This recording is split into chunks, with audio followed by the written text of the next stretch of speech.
সমস্যা নাই, কিন্তু প্রেজেন্ট পারফেক্ট টেন্স, কারণ সময় উল্লেখ করা নাই।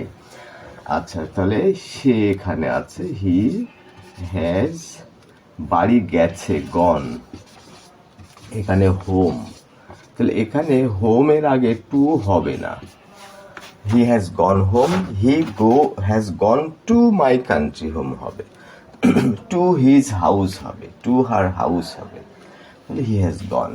তাহলে এখানে গতকাল থাকার কারণে পাস্ট ইনডিফিনিট বলছি, আর এখানে আপনি যখন দেখছেন তখন পাস্ট ফর্ম কাম, কেম, কাম, এই জন্য আপনি বুঝে ফেলছেন এটা পাস্ট ইনডিফিনিট টেন্স। এবার আমরা দেখি my friend will have rich the station. এটা টেন্সের নাম হয়তো পারবেন না, যদি পারেনও এটার বাংলা করতে পারবেন না। দেখেন আমি যেটা বলছি আপনি বাংলা করতে পারবেন না, আমার বাংলাটা দেখে আপনি বুঝে ফেলবেন যে আপনি জানতেন না। তাহলে আমার বন্ধু, বন্ধু, তাহলে আপনি বলবেন পৌঁছে গেছে, অবশ্যই পৌঁছে ভুল, রাইট হলো পৌঁছে থাকবে স্টেশনে, তাই তো? আমি সাজানোটার বিষয়ে যাচ্ছে না, টেন্সটা দেখেন। তাহলে আমার বন্ধু পৌঁছে থাকবে স্টেশনে, পৌঁছে থাকবে মানে কি, পৌঁছে গেছে কিন্তু আমরা দেখিনি, জানি না।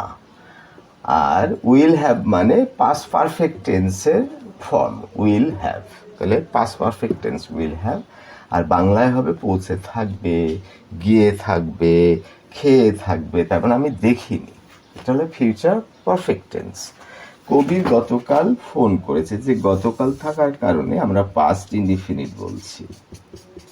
তাহলে কবির ফোন করেছে, তাহলে কবির যদি বলি, এই কবিরের কিন্তু এই মাথাটা এইভাবে সমান হতে হবে, যেমন ধরেন এইভাবে যদি আপনি দেন, তাহলে কবির হবে বড় হাতের এইভাবে, ছোট হাতের হবে এইভাবে, তার মানে এই মাথাটা এর থেকে যেন সমান বা বড় হয়।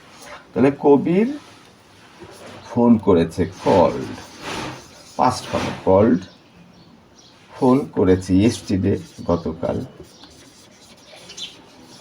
তাহলে এখানে দর্শনটা কি দেখেন যে আমি present perfect tense, past indefinite টেন্সের একটা পার্থক্য দেখিয়েছি।